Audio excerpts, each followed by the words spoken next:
বিরতির পর স্বাগত। এবার চোখ রাখছি খেলাধুলার দিকে। জানা গেছে সুব্রত মুখার্জি কাপ ফুটবলের সেরা হয়েছে খুম্পুই একাডেমি। ইভেঞ্জার স্কুলকে হারিয়ে অনূর্ধ্ব-15 চ্যাম্পিয়ন দল 2-0 গোলে জয়লাভ করে ট্রফি জিতল দল। বিস্তারিত জানবো, টেলিফোন লাইনে রয়েছে নিউজ ভ্যানগার্ড ক্রীড়া সাংবাদিক বিপ্লব চন্দ্র। বিপ্লবদা, সুব্রত মুখার্জি কাপ ফুটবলে সেরা খুম্পুই একাডেমি, কি জানতে পারছো? অঙ্কিতা, যে 63তম সুব্রত মুখার্জি কাপ ফুটবল প্রতিযোগিতা, এই প্রতিযোগিতার রাজ্যভিত্তিক আসর আজ শেষ হয়েছে উমাকান্ত মিনি স্টেডিয়ামে।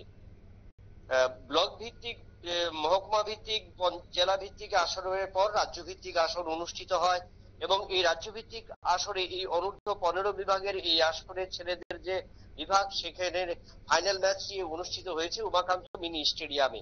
8 জেলার 8টি দলকে নিয়ে এই ম্যাচ অনুষ্ঠিত হয়েছে এবং আজকের এই ফাইনাল ম্যাচে পশ্চিম জেলার খুম্পুই একাডেমি 2-0 গোলের ব্যবধানে দক্ষিণ জেলার ইভেঞ্জার ইংলিশ মিডিয়াম স্কুলকে হারিয়ে চ্যাম্পিয়ন হয়।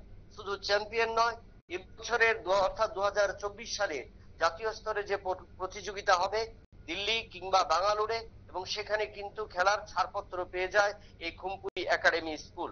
আজ কিন্তু এই ম্যাচের ফাইনাল ম্যাচের শুরু থেকেই কিন্তু খুম্পুই একাডেমির ফুটবলাররা নিজেদের আধিপত্য কিন্তু দেখাতে শুরু করে এবং যার কারণে 6 মিনিটে রাহুল দেববর্মা এবং 26 মিনিটে বিশাল কোলয়ের গোলে বিজয়ী দল এগিয়ে যায় এবং সেখানে প্রথমার্ধ 2-0 গোলে এগিয়ে থাকে এবং বিরতির পর যখন খেলতে শুরু করে সেখানে কিন্তু ইভেঞ্জার ইংলিশ মিডিয়াম স্কুলের ছাত্ররা বা ফুটবলাররা প্রতিরোধ করে এবং সেখানে কিন্তু তারা একাধিক সুযোগ পেয়েছিল এবং সেই জায়গায় কিন্তু তারা ম্যাচে সমতা ফেরাতে পারেনি এবং যার কারণে নির্ধারিত যে 70 মিনিটের যে ম্যাচ, এই 70 মিনিটের শেষ এই 2-0 গোলের ব্যবধানে শেষ হয় এবং সেখানে এই পশ্চিম জেলার পক্ষে সেরা হয়েছে খুম্পুই একাডেমি, অর্থাৎ চ্যাম্পিয়ন হয়েছে এবং তারা চ্যাম্পিয়ন হয়ে জাতীয় স্তরে অংশগ্রহণের কিন্তু তারা সুযোগ পেয়ে যায়।